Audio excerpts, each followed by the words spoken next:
Di tahun 2026 kalau kita tahu ya bear market ya, orang bilang beberapa bilang bear market. Kalau pandangan dari lu sendiri seperti apa tahun ini?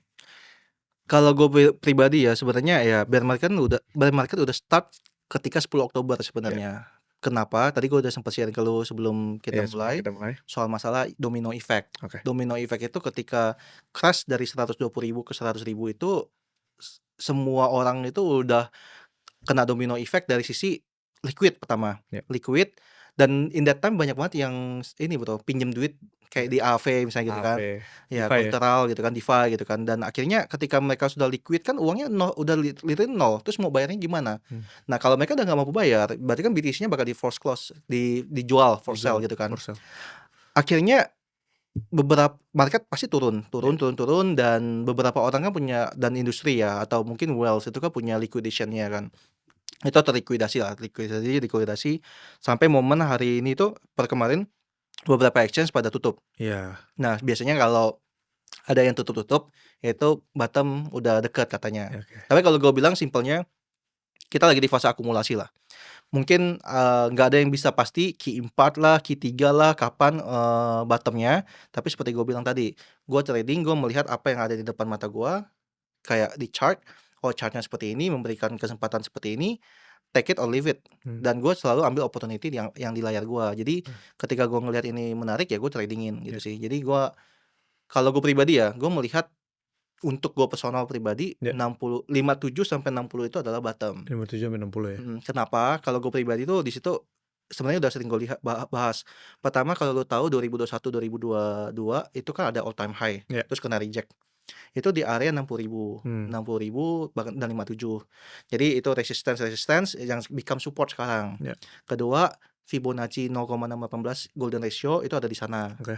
di 59 sekian. Ya. Ketiga, dari sisi lu tahu nggak BTC ETF itu kan sempat akhirnya nge-breakoutin ATH dari 2021 2022 Oke. dan itu di area 60.000 juga. Ya. Nah, pas turun itu di area dia kan sempat breakout terus retrace. Retrace. Retrace-nya itu di 58. Oke. Nah, jadi gua pribadi ketika mencapai 58 dan 60 kan ada yang bilang oh ini 55, 54 atau 40 lah. 40. Ya, maksud gua gini loh. Gua berani ngambil di 58 dan 60 kenapa? Karena gue lihat ya itu udah best price. Oke.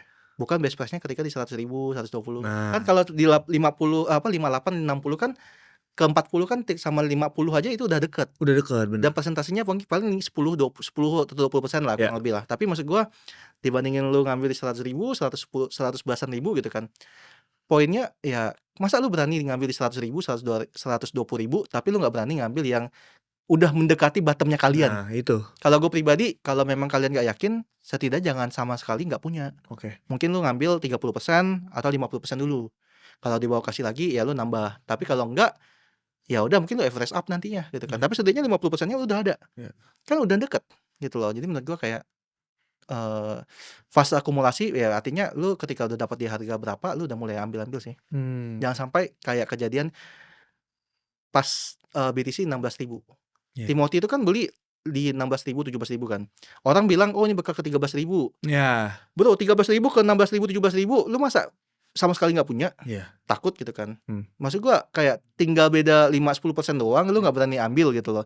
Ya itu, maksud gua ambil aja sih. Udah murah lah itu murah. maksudnya itu udah murah lah ya. Makanya mostly itu mungkin orang-orang beli di 100.000 udah nggak ada duit beli sekarang gitu bro.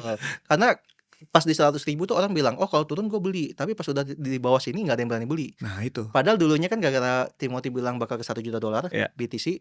Oh, ini kan masih 10%-nya doang kayak gitu. Ya. Sekarang udah tinggal 5%-nya nggak ada yang berani beli Iya. gitu kan. Oke. Sayang banget sih menurut gua ngambil pun nggak ada salahnya. Oke. Gitu sih. Kalau by portfolio spot lu ada main spot nggak sih sebenarnya? Gua justru 70% spot. Oh sekarang 70% Enggak, spot? dari dulu gue selalu ngajarin juga dan gue selalu 70% itu spot. Oke. Karena gini bro, features tuh sangat-sangat risk banget. Ya. Nggak ada yang bisa menjamin dan terutama kalau orang-orang baru ya, itu udah pasti habis. Pasti habis bro? Pasti habis, pasti liquid. Dan kalau lu gini, oh kan ada yang bilang kan, wah kalaupun lu udah ngikutin cara-cara si mentor, pasti liquid. Karena kalau nggak liquid, lu nggak tahu cara kerja dari features itu sendiri. Oh, oke. Gimana dia turun, gimana dia naik, dan gimana dia ada liquidation edge-nya gitu kan. Terus leverage-nya tuh gimana hitungannya. Nah, poinnya adalah kalau lu nggak liquid, lu tuh makin greedy. Ah, Lu makin ngerasa, oh nggak uang bakal duit, gampang. gampang. Dan lu ngerasa kayak, gua tuh nggak perlu, ini tuh gampang nih, kayak gua nggak bakal liquid kayak gitu loh. Nah tapi habis itu makin lama ketika udah makin dikasih duit, kasih duit, mereka tuh mengentengkan risknya Oke. kayak gitu sih. Kebanyakan pasti bakal liquid. Cuman kalau track back sedikit ya, lu ada nggak sih mas fase-fase sering loss dulu banget mungkin? Wah dulu udah pasti fase belajar gua tuh liquid pasti pernah. Tapi apa yang bikin lu nggak nyerah akhirnya gitu? Kalau ditanya apa nggak menyerah, karena menurut gua ini bukan ceritanya kayak ini satu-satunya jalan ya. Ya, Tapi gue dulu sambil banyak banget gue sambil explore yang lain ya. juga. I mean AI gue dulu juga kan gue selalu hajar. Ini menang hackathon loh guys. Gue AI gue tetap hajar, and then gue juga terima project gitu kan. Bahkan gue coba untuk apa yang bisa gue bantu ke bisnis teman-teman gitu kan. Ya. Cuman gue mikir, gue nggak boleh kan, tadi gue bilang kan opportunity itu semuanya ada, tinggal lu mau garap atau enggak Ya. dan konsisten. Ya. Nah jadi istilahnya gue garap ini dan make it-nya di sini. Oke. Nah cuman yang gue sadar adalah satu-satunya yang bikin kalau lu make it ya, yang bisa bikin lu tuh lompat jauh itu crypto. Oke. Karena nggak mungkin di gold lagi, nggak mungkin di properti. Karena itu udah beda zaman, dan gini, volatility itu adalah teman untuk lu bisa cepat kaya sebenarnya. Itu orang lupa. Tapi bukan konteksnya cepat kayanya yang gini ya jeleknya ya. Tapi maksudnya volatility itu ada teman untuk lu bisa dapat profit sebanyak-banyaknya gitu sih. Gitu. Itu yang orang lupa kali ya. Ya. Jadi karena kalau volatility yang itu lu bisa ambil di bawah jual di atas gitu ya. Oke. Cuma kan kalau dari fase belajar, faktor emosi, kesel, gimana akhirnya lu bisa maintain ini semua gitu? Apalagi trader kalau lolos tuh ngamuk-ngamuk, biasa moodnya jelek. Betul. Tapi kalau gue pribadi mungkin karena gue udah mengenal diri gue kali ya. Karena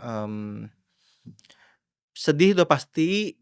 Cuman kalau gue kan kayak, kalau gue udah misalnya jelek, gini, yang gue sadar dengan diri gue tuh, gue tidak akan analisa gue tidak akan bagus kalau gue tidak menyelesaikan masalah gue dulu.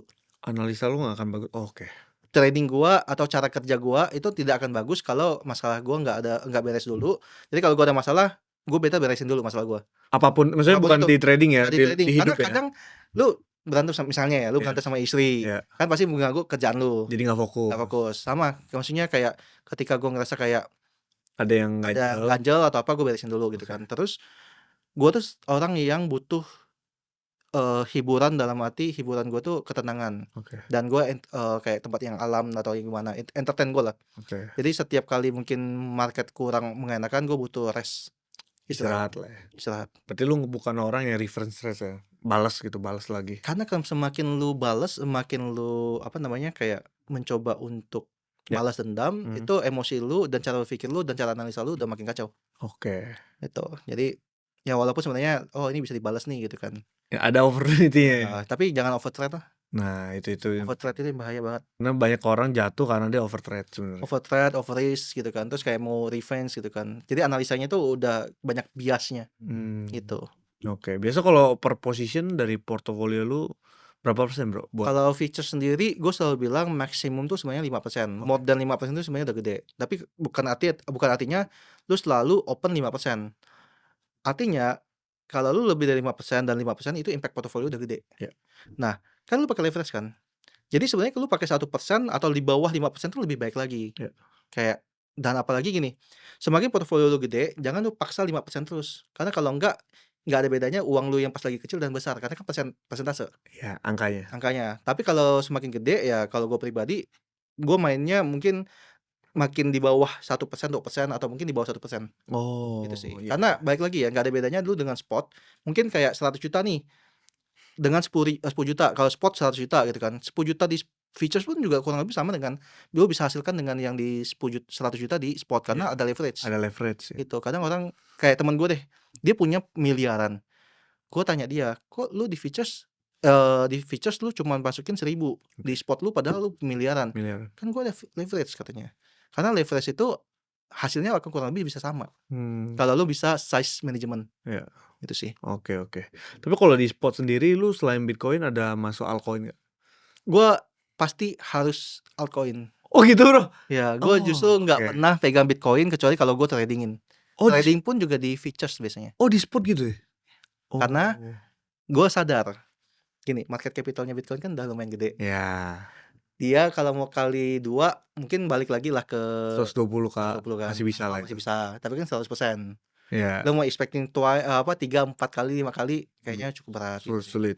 Kayak contohnya Solana pas waktu gua ambil kan sempat turun sampai $9 itu Ya. gua ambil. Ush, Gua buang di 290-an. panen Iya, gede. panen. Tapi poinnya bukan karena semua altcoin bisa seperti Ya. itu. Cuma gue lihat peluang ada yang lebih seksi gitu kan. Misalnya gua kan ada main hype juga, tapi gue tradingin dong sih hype. Oke. Karena menurut gua hype tuh gue dapat lumayan tinggi, 30-an gitu. Oh ya. 30-an, tapi gue tradingin bentar-bentar doang. Tapi yang gue pegang ya sekarang ya, misalnya itu kayak Solana menurut gue cukup seksi ya. Oke. Karena kan fundamentalnya dan Trump aja bikin koin di sana. Iya. Dan koin meme itu masih banyak besar di sana. Masih Dulu kan jalan ya? ya, dulu kan BNB, tapi BNB pada udah kabur kan. Udah kabur lah. Solana and then hype for me mungkin gue cuma bakal buang sampai ke 100k gue bakal buang. Maksud gue mending cari aset lain. And then Sui menurut gue cukup menarik juga. Oh masih pegang juga ya? Karena di bawah. Oh. Maksudnya gue tuh suka gini. Kalau Sui ya, kalau dia udah naik tinggi, Ya. 50%, 70%, hampir 100%, gue pasti TP. Oh lu jual dulu. Gue jual, nanti kalau udah dapat harga seksi lagi gue beli. Ya. Gitu. Gini bro, mungkin lu punya uang kadang. Ya. 2M, 3M. Tapi orang bilang, oh gue bisa nih nggak pakai, bisa nih gue nggak pegang itu selama 5 tahun. Uang dingin loh. Uang dingin selama 5 tahun. Sebenarnya salah juga gitu loh. Maksud gue tuh gini, kalau lu udah mencapai finishnya duluan sebelum 5 tahun lu harus TP. Oh. Nanti balik lagi ke bawah. Mereka nggak tahu. Iya. Gitu. Kayak contohnya Bitcoin. Oke, mungkin lu beli BTC kemarin yang pas tahun lalu 74.000 di bottom. Oke, ini uang nggak 5 tahun nggak gue pakai nggak apa-apa. Yeah. Tapi lu expect ya 100% juga udah bersyukur gitu kan. Yeah. BTC 74 ke 120. Ya anggaplah udah mau 100% lah. 100%. Kalau gue pribadi, gue harus tahu finishnya. Kalau udah finish gue harus TP. Baru gue cari lagi koin-koin lain. Atau mungkin kayak gini, kemarin kan gue sempat profit lumayan besar di tahun lalu. Dan gue mikir, kenapa gue gak tarik semuanya? Kan bear market udah pasti ada 4 tahun sekali. Yeah. Kenapa gak dulu tunggu di bawah lagi? Oke. Itu cara gue gitu loh. Jadi kalau gue pribadi selalu lebih prefer harus ada finish line. Kalau udah finish line ya udah, walaupun mungkin masih banyak waktu ya lu TP aja gitu sih. Oke. Gitu. Makanya kalau dia beli di 120 di 74 naik ke 120 hampir 100%. Sekarang 60 minus. Betul. Ya. Itu orang lupa ya gitu ya. Oke. Terus kalau mungkin boleh di-sharing juga ya bro, rutinitas ya setiap pagi ya. Mungkin lu pasti ngamatin news, chart, mungkin boleh di-share sedikit bro. Sebenarnya kalau rutinitas sekarang gue justru kayak lebih banyak tuh mungkin malam ya. Oke. Malam tuh jam US berarti ikutnya.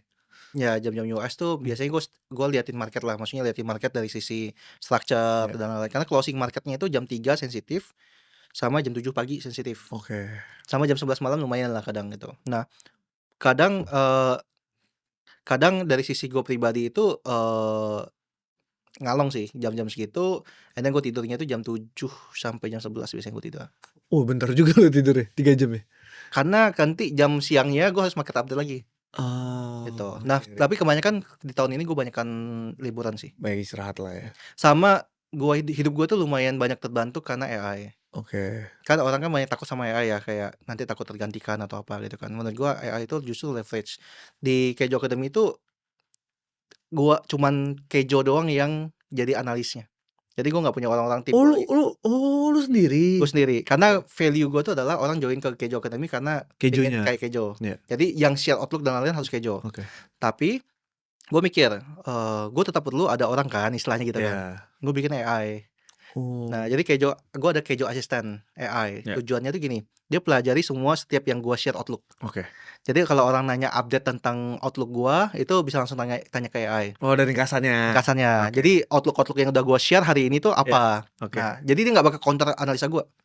Nah terus kedua, modules gue itu gue transkripin semua, gue lempar ke AI. Jadi ada product knowledge-nya. Jadi kalau lu mau nanya cara Kejo SLPS gimana, dia langsung ngajarin. Terus cara Fibonacci gimana, nanti dia ajarin juga. Dia berdasarkan dari modules yang udah gue ajarin. Terus gue tuh kan ada satu lagi namanya Kejo Terminal. Jadi ya kayak Bloomberg lah gitu kan. Tapi gue bikin Kejo Terminal. Di sana itu gue bikin banyak hal kayak ada news yang terbaru just in gitu kan. Jadi semua news yang kan orang kan bingung kan mau cari berita di mana. Jadi ini setiap berita-berita terbaru yang benar-benar real time itu Ya. langsung muncul. Kayak Iran Oke. nembak ini langsung Ya. muncul. Terus gua ada liquidation juga, misalnya kayak oh ada sebanyak ini terliquid. Oke. Itu juga ada secara real Itu time. biasa di Telegram ya. Ya, terus sinyal wells gitu kan, ada tiba-tiba volume yang perubahan dan lain-lain, gue masukin sana itu dalam satu dashboard. Menarik Ya, banget. jadi gue bikin Kejo Terminal itu tujuannya untuk supaya lu nggak punya banyak tab dan URL. Karena biasanya tuh gue selalu dulu ya, gue banyak tab nih, tab untuk analisa. Gue mikir, anjir kadang kalau gue udah beda device, gue pusing. Beda device dari laptop sama PC gitu kan. Nah itu gue nggak tahu URL apa aja. Oke. Bahkan liquidation heatmap gue taruh juga di situ tuh. Nah jadi tujuannya adalah itu udah one stop solution untuk gue pribadi dalam analisa daily, dan itu gue kasih ke member juga. Oh, buat lu sendiri lah ya. Nah, dan si AI gue itu mempelajari itu semua juga. Oh, Gitu. menarik banget ya. Jadi mentor yang 24 jam juga tuh AI gue juga termasuk gitu. Oh gitu. Jadi so far gue nggak ada orang yang selain Kejo-nya lah. Berarti kalau kayak member lu ada naik jam 2 subuh tuh bakal dibalas sama itu ya? AI bisa dibantu. Oke. Bahkan kayak ini hasil FOMC apa Ya. gitu kan, dia bisa rangkum sendiri. Kan kadang orang harus nunggu si mentornya jelasin atau apa kan. Ini bisa langsung nanya newsnya apa, atau mungkin kenapa SIBA tiba-tiba naik. Dia langsung cari tentang news SIBA, kenapa dia lagi naik kayak gitu sih. Oke.